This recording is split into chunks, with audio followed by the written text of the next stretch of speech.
We're back, y'all, and this one we call What Were Africans Doing in 1492? I always wondered that. What were they doing? You know what I mean? What was going on there? What was life like there and stuff? So, we're going to take a look into this and welcome back and ting and ting and ting. I'm Mr. Jan, and we're going to go straight into this to see what my African peeps were into in 1492. Let's YouTube and sim out. The year 1492 is of great Excuse me. significance to the Western world because that's when Christopher Columbus sailed the Atlantic Ocean, landing in the New World. We make a pretty big deal about it. Since this date is so significant to us, I thought I'd talk about what was happening in Africa around this time in the late 15th century.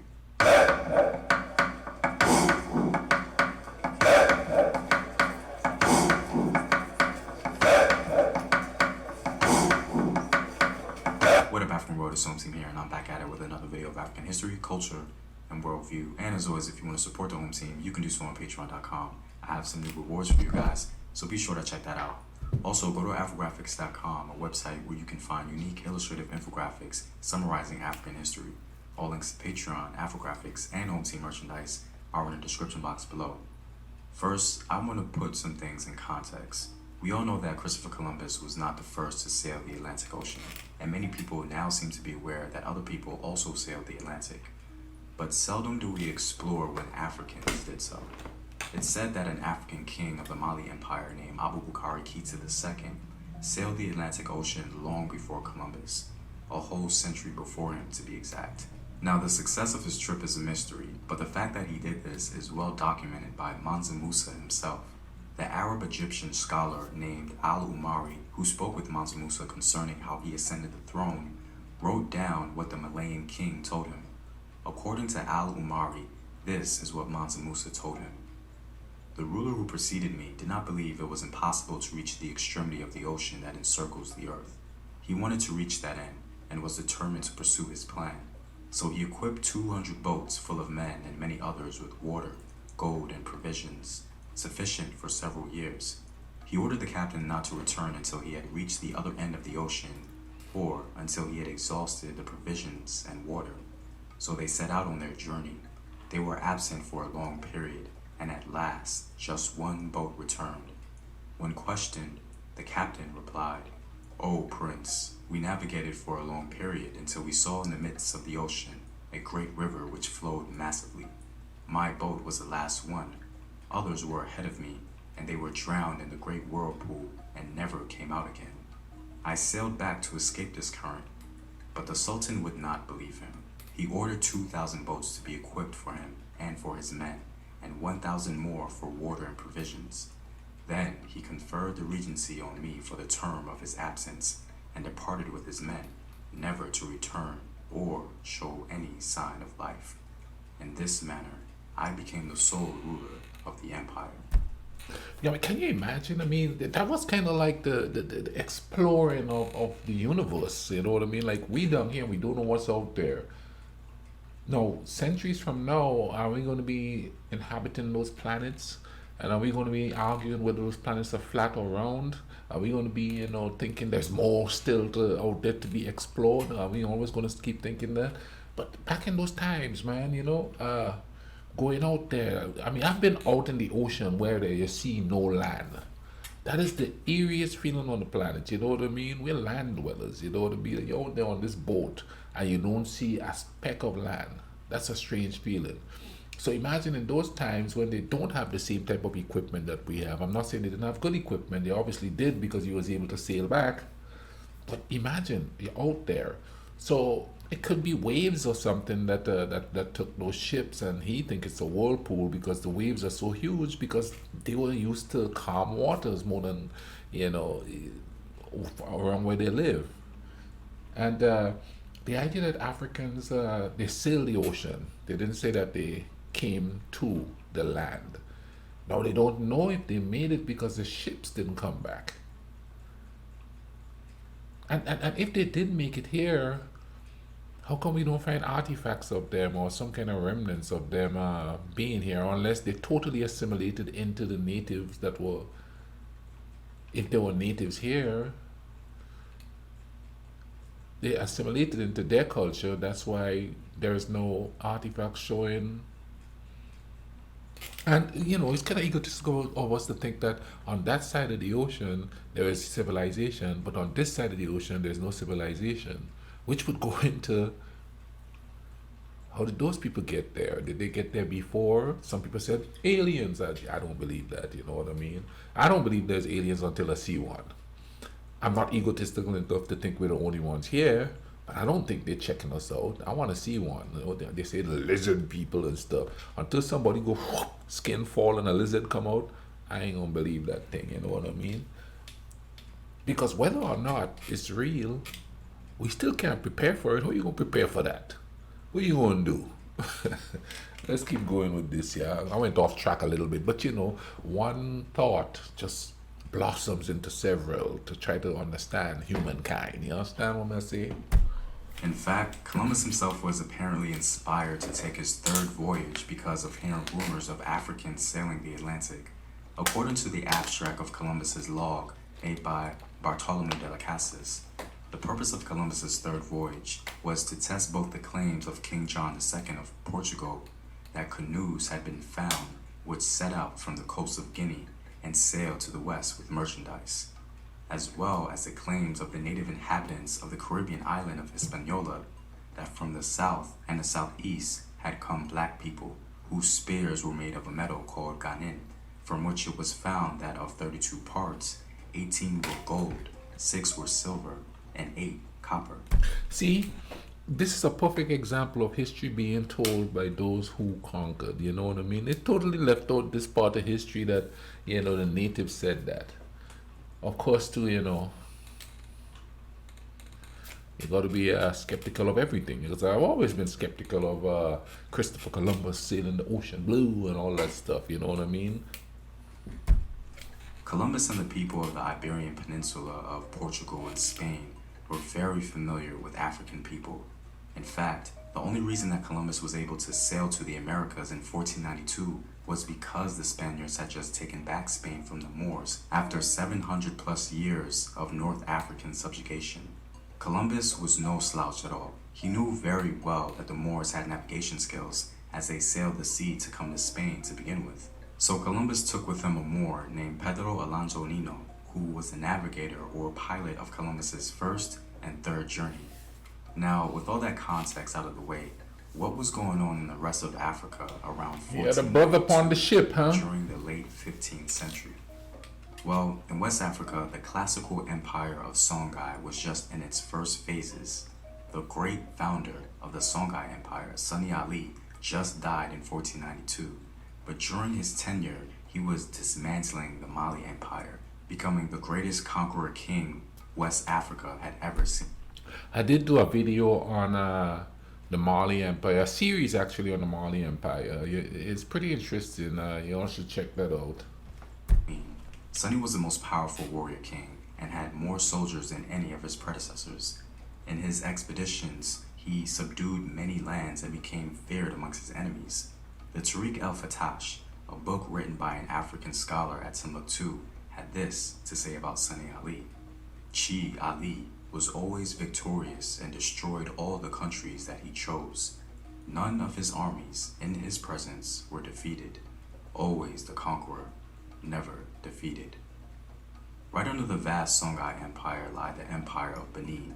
Benin during this time in 1492 was ruled by the great Oba Azolua. During his long period as sovereign, Azolua transformed Benin from a moderately large kingdom into an empire. Hailed as Azolua the Conqueror, oral histories report that he fought more than 200 battles. Even though his reign was marked with some instability, he still managed to expand Benin into an empire, and by 1492, his reign was well seasoned and Benin growing. Oba Azolua was the son of the legendary king Oba Awari the Great of Benin, and because of his accomplishments, Oba Azolua became a very important Oba in both the history of the Benin Empire and in the folklore and celebrations in the region. In Central Africa, for the Kanem Empire, 1492 was a crucial moment. Years earlier, the Kanembu were defeated by the Bulala, and their capital of Njimi was taken over. In 1484, the ruler of Kanem, Mai Ali Gaji, constructed a new capital in Borno in northern Nigeria called Ngazagarma, and from that base, the Kanembu intermarried with the local population, creating a new ethnic group called the Kanuri. The establishment of a new base for refugees of Kanem was crucial for the revival of the Kanem Empire, and so, in 1492, Mai Ali Gaji was able to rally the troops and begin conquering a lot of territory with the end goal of reconquering their homeland. And in 1497, Mai Ali Gaji had developed his Borno Empire to such an extent that he was able to return to Kanem and retake the ancestral capital of Njimi from the Bulala. This event was no doubt one of the greatest moments in Central African history and the most important event for the survival of the Kanem Empire's legacy. Also in Central Africa, it was the beginning of the end for the Congo Empire. In 1492, Congo was just being introduced to Christianity for the first time by the disingenuous motives of the Portuguese. King Nzinga Mkuu sent his ambassador Kasuta to Portugal and instructed him to request priests, carpenters, and stonemasons to build a house of prayer.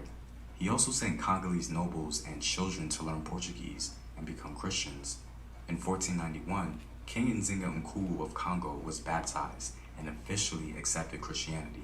His baptism was well documented, as he's said to have sat on a throne carved of ivory and wood, which was placed on a high platform, and he also wore a tall crown they called Mpu. The primary reason for the conversion of King Nzinga Mkuu was articulated by Alan Schofield. It was only then the Portuguese learned the real reason for the quick conversion. The kingdom was on the point of civil war. Several people were rebelling against the central power, and that Mwene Congo was about to help his son, Afonso, put down the revolt. Naturally, he wanted Portuguese aid. One must try to imagine the Portuguese at this moment. There were not many of them by comparison with their black host. They had come to this remote place to proselytize and begin a trading organization, and within a few weeks of their arrival, they were being asked to take part in a war which did not concern them in the least. But the request came from a brother in Christ, and it was not possible to refuse. Wow. So a black army marched out on the Central African field of battle under the banner of the cross, accompanied by a number of white mercenaries carrying muskets. It is hardly surprising that they won the day and returned to the capital in triumph. In gratitude, the Mwene Congo settled the Portuguese in one section of the town, not too far from his own palace, and the two races lived in such amity that doors, it is said, were never closed, and there was no need for guards. The coexistence had begun. Even though King Nzinga Mkuu clearly had other motivations for his conversion, the actions he took to integrate the Portuguese into Congolese society had disastrous effects, especially because his son, a true convert to Christianity, thought of the Portuguese as his Christian brothers, while they certainly did not think of him or the Congolese as such. They sought to control Congo and drain it of its resources. In southern Africa, around 1492, the Shona kingdom of Mwene Mutapa became the premier Shona state in the region. The founder of Mwene Mutapa, Inyatsimba Mutota, had a son named Matope, who extended Mutapa into an empire during this time. King Matope became very wealthy by exploiting copper and ivory from the Middle Zambezi. King Matope's armies overran the kingdom of Manyinka, as well as the coastal kingdoms of Keteve and others, turning Mwene Mutapa into a vast empire. Much later, a Portuguese chronicler named Antonio Bacaro tells us about Mwene Mutapa. The emperor shows great charity to the blind and maimed, for these are called the king's poor, and have land and revenues for their subsistence. And when they wish to pass through the kingdoms, wherever they come, food and drinks are given to them at the public cost as long as they remain there. And when they leave that place to go to another, they are provided with what is necessary for their journey and a guide, and someone to carry their wallet to the next village. In every place where they come, there is the same obligation, under penalty that those who fail therein shall be punished by the king. Moving along to East Africa and Ethiopia, the year 1492 was during the reign of Emperor Eskender. Eskender, a prominent Christian king, sought to make war on the Muslims in Ethiopia. It was during this time that raids and counter raids between the Ethiopian Christians and Muslim powers intensified. This period was the beginning stages of determining which religion would have dominion over Ethiopia, Christianity or Islam. It was said that Emperor Iskender was of a bold disposition and was an expert horseman and well trained in the use of bow, shield, and spear. And at the same time, he was gracious. You know, this was 1492, really, before the slave trade. So let's see here. It would be easy for the Africans who were Christians to enslave the Africans or sell them off to slavery, sell off the Muslims off to slavery, and vice versa, or anybody who doesn't believe like they do. It would be easy for them to, give them up to slavery. Interesting thought. Greed has something to do with it too, but with religion, man, you get to be powerful, greed take over, and you want more stuff. Like right now, we have prosperity preachers. You know what I'm saying? Passionate and merciful. Previously, in 1487, King John II of Portugal, who had always been eager to enter into communication with Prester John, the mythical Christian ally of Africa, sent on a mission to the east the navigators Perdo de Covilham and Alonso de Pavia. In 1491, de Covilham entered Ethiopia and made his way to the court of Eskender, where the king received him with great honor. Eskender made him his confidant and counselor, and found him so useful that apparently he wouldn't allow him to leave. According to some authorities, Eskender was murdered in 1492, but his death was hidden by Queen Helena and her advisors for nearly 3 years. Eskender was succeeded by his son, Hamda Seyon, who was only 7 years old when he ascended the throne. He died before the end of 1494. Well, I'm all out, guys. Hopefully I painted a fairly good picture of what's going on in some of the most prominent states of Africa. If you like these videos and want to help out in its... Civilization was continuing over there. You know what I mean? And I would really love to delve deeper into what was happening over there while the slave trade was going on over here in the West. You know what I mean? Also, the African slave traders. I would love to delve in more into that, And that'd be interesting to say the least, A complete understanding of it will also probably shed light on how things are today. What people think, how they view each other and stuff like that. Anyway, man, thank you all for watching this for me. I'll leave a link in the description to this video. Go to this channel, check them out, see what's going on there, This was really cool. I enjoyed it. So please go check them out. Give them some love and thing like that. In the meantime, you all take care of each other, all right? Cool runnings.